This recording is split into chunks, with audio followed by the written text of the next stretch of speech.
이른 봄, 아직 꽃샘추위가 남아있는 시골 마을.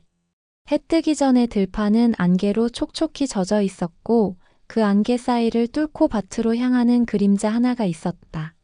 키가 크지도 어깨가 넓지도 않았지만 그 발걸음에는 매일을 살아내는 성실함이 배어 있었다. 그가 바로 방이었다. 아버지를 잃은 지 오래였고 가난은 숨을 돌릴 틈도 없이 따라붙었다. 방이는 그저 이른 새벽이면 마을 어귀에서 삽을 짊어지고 남의 밭일을 하러 나섰고 해가 뉘어지면 지친 몸을 이끌고 어머니 곁으로 돌아왔다. 그의 손엔 늘 흙이 묻어 있었고 얼굴엔 웃음이 어려 있었다. 어머니, 우리 집은 비록 가난해도 웃음이 끊이지 않잖아요. 그것만큼 큰 복이 어디 있겠어요. 그 말에 어머니는 말없이 아들의 손등을 어루만졌다. 마디 굵은 손, 다 부르튼 피부, 그 속에 담긴 아들의 마음을 어찌 모를까? 그렇게 하루하루를 버티던 어느 날이었다. 방이는 이웃 마을에 다녀오는 길에 길가 풀숲에 몸을 움츠린 작은 생명 하나를 보았다. 한 마리의 새. 깃털은 흙에 젖어 있었고 한쪽 날개는 꺾인 채 힘없이 늘어져 있었다. 방이는 숨을 들이쉬며 조심스레 손을 내밀었다. 새가 깜짝 놀랄까봐 숨소리조차 죽인 채 그의 손바닥 위에 얹힌 새는 놀랍게도 저항하지 않았다. 추위와 통증에 지쳐 이미 반쯤은 포기한 듯 보였다. 괜찮아, 무섭지 않아도 돼. 너도 나도 누군가에게서 버티는 법을 배웠잖니. 방이는 며칠간 잠도 줄이며 새를 보살폈다. 상처를 감싸고 밤이면 뜨거운 물에 수건을 적셔 따뜻함을 전하고 낮에는 따뜻한 죽을 끓여 부리에 대주며 조용히 이야기를 들려주었다. 새는 점점 건강을 회복했다. 방이는 새에게 토리라는 이름을 붙여주었다. 토리는 방이가 자리에 앉기만 해도 곁으로 날아와 머리 위에 앉곤 했다. 밤이면 방이의 무릎 위에서 조용히 눈을 감았고 아침이면 부리를 방이의 손등에 부비며 인사를 건넸다. 방이는 그 작은 생명에게 정을 쏟았고 마치 오래 알고 지낸 것처럼 느껴졌다. 그러던 어느 날 새벽 토리는 방이의 어깨에 조용히 내려앉아 입을 열었다.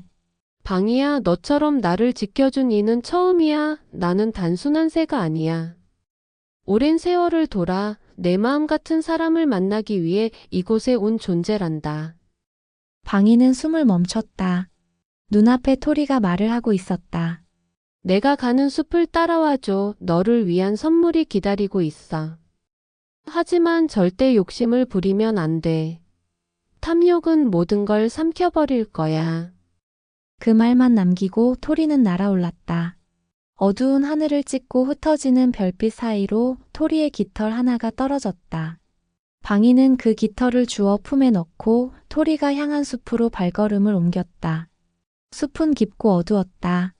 하늘은 나뭇가지들에 가려 있었고 바닥은 축축한 낙엽으로 덮여 있었다. 바람은 낮게 울었고 짐승들의 눈빛이 어둠 속에서 반짝였다. 그러나 방이는 두려움보다 믿음을 품고 걸었다. 내가 새를 믿었듯 새도 나를 믿어준 거야. 그 끝엔 거대한 나무 한 그루가 있었다. 사람 서너 명이 팔을 벌려도 감싸지 못할 거대한 줄기, 은은히 빛나는 이끼, 나뭇가지마다 잔잔히 흔들리는 은열매. 그 나무 아래 마치 그곳에 원래부터 있던 듯 황금빛 항아리 하나가 놓여 있었다. 항아리는 따뜻했고 손을 대자 심장이 찌릿하게 뛰었으며 옆에 놓인 종이 쪽지가 시선을 끌었다. 이 항아리에서 쌀을 퍼내면 절대 비지 않는다. 하지만 욕심을 부리는 자는 그 대가를 치를 것이다. 방이는 조심히 항아리를 들어 올렸다. 항아리는 의외로 가벼웠고 손에 닿는 감촉은 마치 살아있는 듯했다. 방이는 항아리를 집으로 가져왔다. 그날 저녁 방이와 어머니는 따뜻한 밥을 지어 먹었다. 한 줌의 쌀로 가득 찬 밥솥, 집안에 흐르는 고소한 냄새. 어머니는 눈물을 흘리며 말했다. 이게 다 내 덕분이구나, 방이야. 그 후 방이는 필요한 만큼만 쌀을 꺼내어 쓰고 나머지는 이웃과 나눴다. 홀몸 어르신 댁 문 앞에 쌀을 두고 돌아오고 떡을 나누어 아이들에게 건넸다.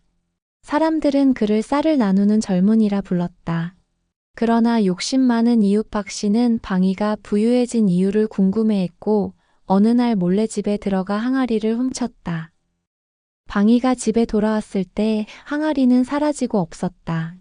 그는 한동안 자리에 멍하니 앉아 있었다. 그 속에 담긴 정성과 사람들의 믿음이 무너진 듯 가슴이 먹먹했다. 이대로 끝낼 순 없어. 그날 밤 방이는 항아리의 행방을 찾아 마을을 돌기 시작했다. 먼저 그는 항아리를 받은 적 있는 이웃들을 찾아가 물었다. 홀몸 어르신에게, 떡을 나누어 주었던 아이의 어머니에게, 늘 조용히 문을 열어주던 맹인 노인에게. 혹시 이상한 걸 본 적 있으신가요? 노인은 고개를 끄덕이며 말했다. 어젯밤 누군가 창가 앞을 다급히 지나갔지. 낯선 걸음이었어. 무겁고 서두르고 있었어. 방이는 흔적을 따라 새벽까지 마을을 돌았다.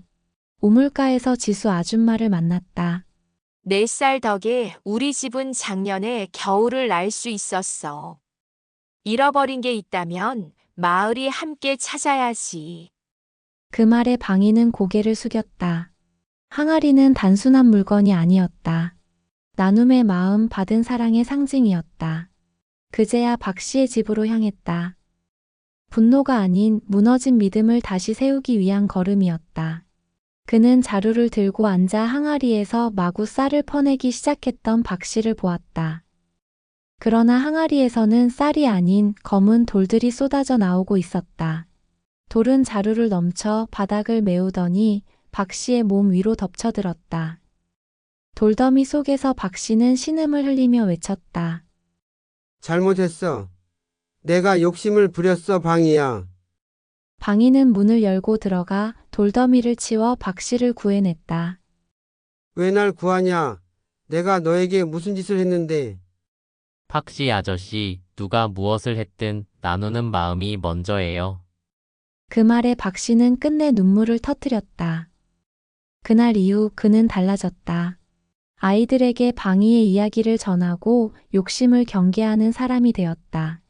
그로부터 수년 뒤 방이는 쌀을 나누는 젊은이가 아닌 마을을 이끄는 어른이 되었고 그가 만든 쌀 창고는 이웃의 허기를 달래는 작은 기적이 되었다. 그는 말년에 이르러서도 사람들을 만나면 늘 한마디를 남겼다.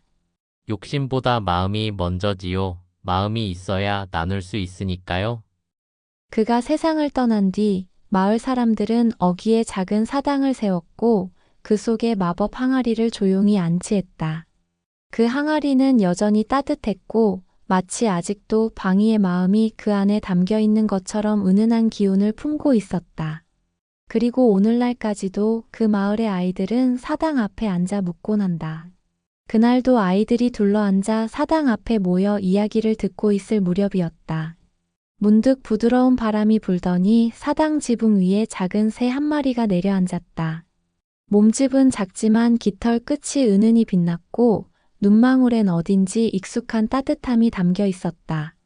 어린아이 하나가 손을 뻗자 새는 그의 손등 위에 조심스레 내려앉았다. 그러자 아이가 조용히 말했다. 할머니, 이 새 혹시 방이 할아버지가 돌봐줬다는 그 새예요? 노인은 천천히 고개를 끄덕이며 미소 지었다. 그럴지도 모르지. 오래전 착한 마음을 알아본 새가 있었단다. 그 새는 약속했지. 착한 마음이 있는 곳에 다시 돌아오겠다고. 그 순간 새는 하늘로 날아오르며 햇살을 머금은 깃털 하나를 떨어뜨렸다.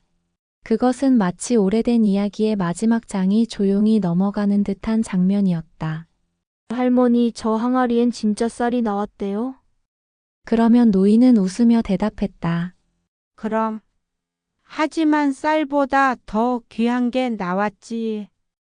바로 나누는 마음 말이다.